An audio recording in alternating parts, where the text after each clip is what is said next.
On est là, même si Macron ne veut pas, nous on est là. Contre le pass sanitaire, nous aussi on est en guerre. Même si Macron ne veut pas, nous on est là. On est là. Même si Macron ne veut pas, nous on est là. Contre le pass sanitaire, nous aussi on est en guerre. Même si Macron ne veut pas, nous on est là. On est là. On est là, même si Macron ne veut pas, nous on est là. Contre le pass sanitaire, nous aussi on est en guerre. Même si Macron ne veut pas, nous on est là. On est là, on est là. Même si Macron ne veut pas, nous on est là. Contre le pass sanitaire, nous aussi on est en guerre. Même si Macron ne veut pas, nous on est là.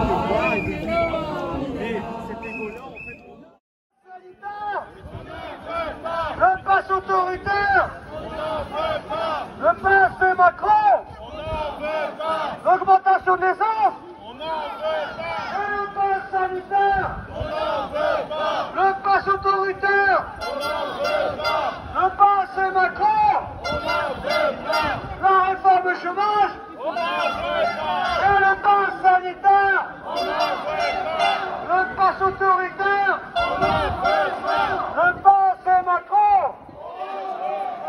le nouveau contrat jeune et le pass sanitaire, le pass autoritaire, le pass de Macron, on est là, le pass autoritaire, pour l'honneur des travailleurs et pour un monde meilleur, même si Macron ne veut pas, nous on est là. On est là, on est là, si Macron ne veut pas, nous on est là. Même pour un monde meilleur, même si Macron ne veut pas, nous on est là. On est là, on est là, même si Macron ne veut pas, nous on est là. Pour l'honneur des travailleurs et pour un monde meilleur, même si Macron ne veut pas, nous on est là. On est là.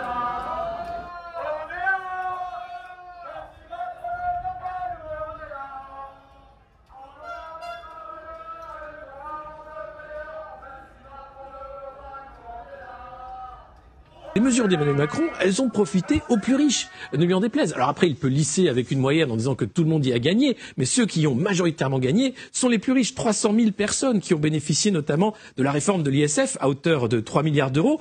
Quand il dit que la taxe d'habitation a bénéficié aux Français, oui, c'est 3 milliards d'euros, mais là, c'est pour 17 millions de Français. C'est pas tout à fait la même chose. Oui.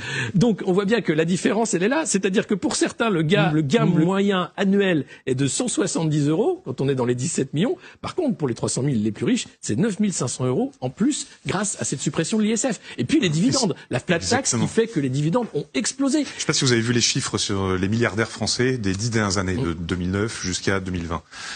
Donc Emmanuel Macron n'est pas responsable de tout, mais quand même c'est un monde dans lequel il s'inscrit. C'est une hausse de 439% de leur fortune des premiers milliardaires français, qui est quelque chose de jamais vu dans aucun autre pays du monde. C'est même pas quelque chose, un mouvement qui serait international. Vous avez un nombre de Français faramineux, 4 ou 5, enfin ce qui est gigantesque parmi les 30 premières fortunes du monde aujourd'hui, ce qui n'est jamais arrivé. Entre-temps, le milliardaire anglais, le milliardaire allemand, le milliardaire italien a gagné peut-être un peu, mais 10 fois moins que ce qu'ont gagné les milliardaires français. Donc il faudrait peut-être se poser une question là-dessus et se demander pourquoi, et c'est pas arrivé simplement par hasard. C'est pas par hasard, c'est une politique qui a bénéficié aux plus riches. Et peu importe si Emmanuel Macron cherche à mentir et à dire qu'il n'est pas le président des riches, il est dans les faits le président des riches. Je ne sais pas où habitent les macronistes. Ils nous disent que tout va bien, que les plus pauvres ont bénéficié du pouvoir d'achat. Toutes les mesures sont contre les plus pauvres, que ce soit celle de la réforme de l'assurance chômage, que ce soit l'inflation qui existe, qui est réelle. Il n'y a pas eu de hausse des salaires. On est resté sur un gel des salaires des fonctionnaires avec quelques primes qui ont été là parce que les gilets jaunes ont été les premiers à se plaindre justement de cette perte de pouvoir d'achat.